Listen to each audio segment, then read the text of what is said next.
எண்ணமெல்லாம் சிறகடிக்கும், எண்களெல்லாம் வழி கொடுக்கும், எந்நாளும் ராஜமுகம், எளியோரின் ஏறுமுகம். எந்த நிலை வந்தாலும் வந்த நிலை மாறாத நமது Rajanilai. Rajanilai TV, channel of astrology.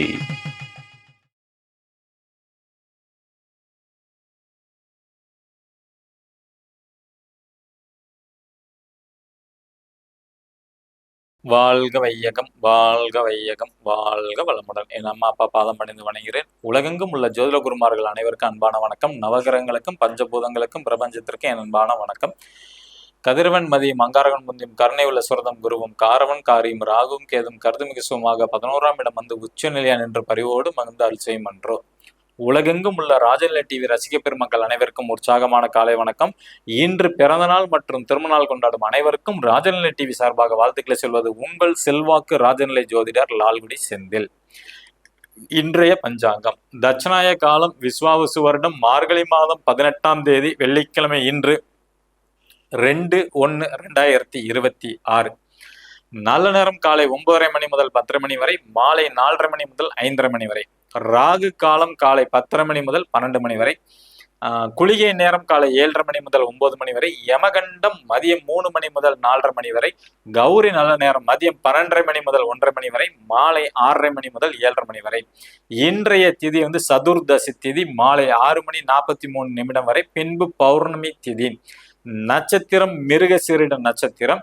யோகம் சுப்ரம் நாம யோகம் மதியம் 1:14 வரை, பின்பு பிராமியம் நாம யோகம்.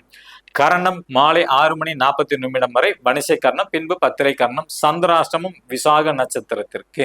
கிரக நிலவரங்கள் மிதுன ராசியில் சந்திர பகவான் மற்றும் குரு பகவான், சிம்ம ராசியில் கேது பகவான், தனுசு ராசியில் சூரிய பகவான், செவ்வாய் பகவான், புதன் பகவான் மற்றும் சுக்கர பகவான், கும்ப ராசியில் சனி பகவான் மற்றும் ராகு பகவான். புதுசா பார்க்கக்கூடிய ராஜநிலை நண்பர்கள் பாத்தீங்கன்னா இந்த மாதிரி பர்மனன்ட் மார்க்கர் ஒன்று வாங்கிக்கிங்க. உங்க ராசிக்கு உண்டான ராஜநிலை என்ன மணிக்கட்டில் எழுதிட்டு வாங்க. எழுதும் போது உங்களோட கோரிக்கையை நினைச்சுக்கிட்டு எழுதுங்க. நிச்சயமாக 3 மாசத்துக்குள்ளார அந்த கோரிக்கையை நிறைவேறும். ஆனா தினைக்கும் ஒரே டைம்ல நீங்க ஃபாலோ பண்ணணும். இப்ப தினைக்கும் காலையில 6:22 எழுதுறீங்கன்னா தினைக்கும் காலைல 6:22 எழுதுங்க. அல்லது 8:22 தான் நீங்க எழுத முடியும்னா 8:22. இந்த டைம் கரெக்டா பிக்ஸ் பண்ணீங்க. இன்னைக்கு ஒரு நேரம் நாளைக்கு ஒரு நேரம்ங்கிறது இது பண்ணாம இதுக்காண்டி நீங்க ஒரு 2 நிமிஷம் தான், 1 நிமிஷம் கூட ஆக போறது இல்லை. இப்ப 8:22 எழுதுறீங்கன்னா 8:20 அலாரம் வச்சுங்க. வச்சுட்டு கரெக்டா அந்த பேனா அந்த மாதிரி எடுத்து வச்சுங்க கையில. ஒரு 60 செகண்ட் தான். வந்த பிறகு டக்குன்னு உங்களுக்கு உண்டான நம்பர் எழுதுங்க. எழுதும் போது மனதார நினைச்சுக்கிட்டு உங்களோட கோரிக்கை நினைச்சுக்கிட்டு எழுதுங்க. நிச்சயமாக வெற்றி வாய்ப்பு உண்டு. மேச ராசி நண்பர்கள் என்று பயன்படுத்த வேண்டிய ராஜநிலையின் அதிர்ஷ்ட எண் 90. ரிஷப ராசி நண்பர்கள் என்று பயன்படுத்த வேண்டிய ராஜநிலையின் அதிர்ஷ்ட எண் 93. மிதுன ராசி நண்பர்கள் என்று பயன்படுத்த வேண்டிய ராஜநிலையின் அதிர்ஷ்ட எண் 89. கடகராசி நண்பர்கள் என்று பயன்படுத்த வேண்டிய ராஜநிலையின் அதிர்ஷ்ட எண் 16. சிம்ம ராசி நண்பர்கள் என்று பயன்படுத்த வேண்டிய ராஜநிலையின் அதிர்ஷ்ட எண் 20. கன்னிராசி நண்பர்கள் என்று பயன்படுத்த வேண்டிய ராஜநிலையின் அதிர்ஷ்ட எண் 12. துளாராசி நண்பர்கள் என்று பயன்படுத்த வேண்டிய ராஜநிலையின் அதிர்ஷ்ட எண் 26. விருச்சக ராசி நண்பர்கள் என்று பயன்படுத்த வேண்டிய ராஜநிலையின் அதிர்ஷ்ட எண் 51. தனுசு ராசி நண்பர்கள் என்று பயன்படுத்த வேண்டிய ராஜநிலையின் அதிர்ஷ்ட எண் 54. மகர ராசி நண்பர்கள் என்று பயன்படுத்த வேண்டிய ராஜநிலையின் அதிர்ஷ்ட எண் 72. கும்பராசி நண்பர்கள் என்று பயன்படுத்த வேண்டிய ராஜநிலையின் அதிர்ஷ்ட எண் 66. மீன ராசி நண்பர்கள் என்று பயன்படுத்த வேண்டிய ராஜநிலையின் அதிர்ஷ்ட எண் 88.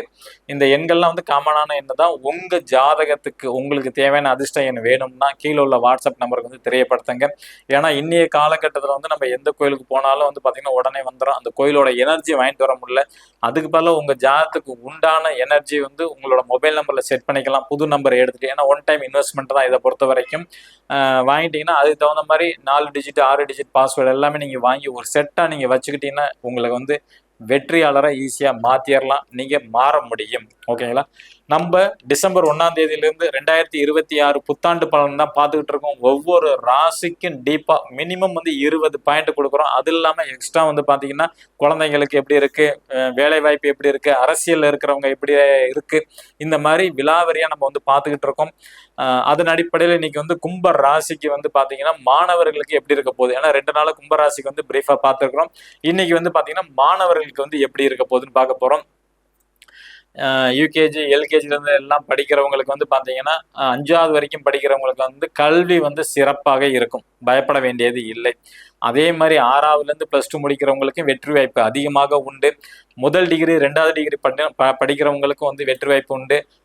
பிஹெச்டி இந்த வருஷம் வந்து சப்மிட் பண்ணக்கூடியவங்க, செமினார் பண்ணக்கூடியவங்களுக்கு எல்லாத்துக்கும் காரியம் வந்து சக்சஸ் ஆயிரும். பிஹெச்டி வந்து வெற்றி வாய்ப்பா அமையும். அதே மாதிரி வந்து போட்டித் தேர்வு, நீட் எக்ஸாம் எழுதினாலும் சரி, இல்லை வேற எக்ஸாம் கவர்மெண்ட் சம்பந்தப்பட்ட எழுதினாலும் சரி, எல்லாத்துலேயும் வந்து வெற்றி வாய்ப்பு கும்பராசிக்கு வந்து கொஞ்சம் அதிகமாகவே இருக்கு, நம்ம வந்து எடுத்துக்கலாம். அரசியல் இருக்கவங்களுக்கு எப்படி சார் இருக்கும்? அற்புதமா இருக்கும். இந்த ஆண்டை பொறுத்த வரைக்கும் பதவி உயர்வு கிடைக்கும், அல்லது பதவி எம்எல்ஏ சீட்டு கூட கிடைக்கலாம். ஏன்னா இந்த ஆண்டு தேர்தல் வரனால அரசியல் இருக்கிறவங்களுக்கு வந்து வெற்றி வாய்ப்பு கொஞ்சம் அதிகமாகவே உண்டு. ஓகேங்களா? அதே மாதிரி வேலை வாய்ப்பு வந்து நிச்சயமா கிடைக்கும். அரசாங்க வேலையும் கண்டிப்பா கிடைக்கும். ஏன்னா சார் தேர்தல் டைம்ல எப்படி சார் கிடைக்கும் அப்படின்னு நீங்க நினைக்க வேண்டாம். எலெக்ஷன்னா முடிஞ்சு கூட கிடைக்கும். அல்லது 2025 ஒருத்தங்க எக்ஸாம் எழுதியிருக்காங்க, அதுக்காண்டி போஸ்டிங் இப்போ நடந்துகிட்டு இருக்கு அப்படின்னா கூட அதுவும் ஒரு வாய்ப்பு தான். ஓகேங்களா? ஸோ கும்பராசியை பொறுத்த வரைக்கும் வேலை வாய்ப்பு அற்புதமாக இருக்கு. அரசாங்க வேலையும் கிடைக்கும் இந்த ஆண்டுக்குள்ளார. வெளிநாட்டு போகிறதுக்கான வாய்ப்புகள் கண்டிப்பாக உண்டு. வெளிநாட்டுக்கு ரொம்ப நாள் முயற்சி பண்ணிட்டு இருக்க கும்பராசி நண்பர்களுக்கு வந்து பார்த்தீங்கன்னா இந்த ஆண்டு கண்டிப்பாக வெளிநாட்டுக்கு போவீங்க. ஒரு நாட்டிலேருந்து வேற நாட்டுக்கு போகணும் அப்படின்னு நினைச்சாலும் கண்டிப்பாக பயணங்கள் வந்து உண்டு. திருமணம் நடக்கும் மாசம்னா அற்புதமா நடக்கும். கும்பராசியில் உள்ளவங்களுக்கு வந்து என்ன சார் 7ல கேது பகவான் இருக்காரு எப்படின்னு நீங்க கேட்க வேண்டாம். நிச்சயமாக வந்து பாத்தீங்கன்னா கும்பராசிக்கு வந்து திருமணங்கிற அமைப்பு வந்து யோகம் வந்து கை கூடும் இந்த ஆண்டு பொறுத்த வரைக்கும்.